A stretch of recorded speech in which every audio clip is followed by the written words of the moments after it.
បាទជំរាបសួរអ៊ំពូមីងពុកម៉ែបងប្អូនអរគ្នាបាទរៀបចំបានមកគ្រឿងទៀតបងប្អូនណាបាទ019បាទ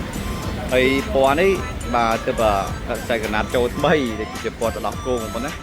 ពណ៌ទៅដោះគោបាទឡាយជាមួយពណ៌ខ្មៅបាទកែបវែងផ្អែកវែងនេះបាទមិនតបានដាក់ទៅលើទេបាទទឹកដាំបាញ់ជូរខ្លះៗបងប្អូនបាទកង់3មួយគ្រឿងនេះទឹកដាំស៊ីននៅច្រើនបាទដបជុក VIP បាទផ្លែមួយយ៉ាងដែរតាបងប្អូនបាទនិយាយលេងពណ៌នេះបាទដបដូរថ្មីអស់ហើយចូលទឹកឲ្យភ្លឺស្អាតថ្មីបាទ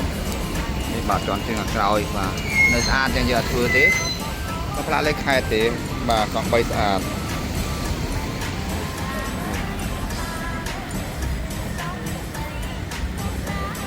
បាទម៉ាស៊ីនជើងក្រោមមកហើយបងប្អូនបាទយ៉ាងនេះ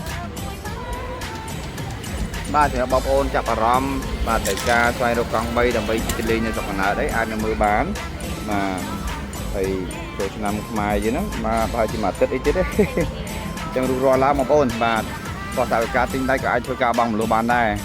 បាទបងប្អូនចង់ដឹងព័ត៌មានសម្បត្តិពីការបង់មលុះអាចចំណេះដំណងបានតាមរយៈលេខទូរស័ព្ទឬ Telegram ខាងលើបានផងដែរបងប្អូនណាបាទវាយដូរឬក៏មានកង់3ឬម៉ូតូអីហ្នឹងកំពុងជិះសប្តាហ៍ថ្ងៃបាទចង់វាយដូរថែមលុយទិញដាច់បាទខ្វះលុយខ្លះក៏បានដែរអត់បញ្ហាអញ្ចឹងបងប្អូនអាចអញ្ជើញមកមើលផ្ទាល់សិនមកបងប្អូនណាបាទទីតាំងដំបងខាងត្បូងសារចំនួន2ចង្ងាយ1000ម៉ែត្រទល់មកហានប៉ាំង1000គឺបងប្អូនបាទចង់ដល់ព័ត៌មានអត់ចំណេះចំណងតាមរយៈលេខទូរស័ព្ទឬ Telegram ខាងលើបានផងដែរបាទអរគុណច្រើនជំរាប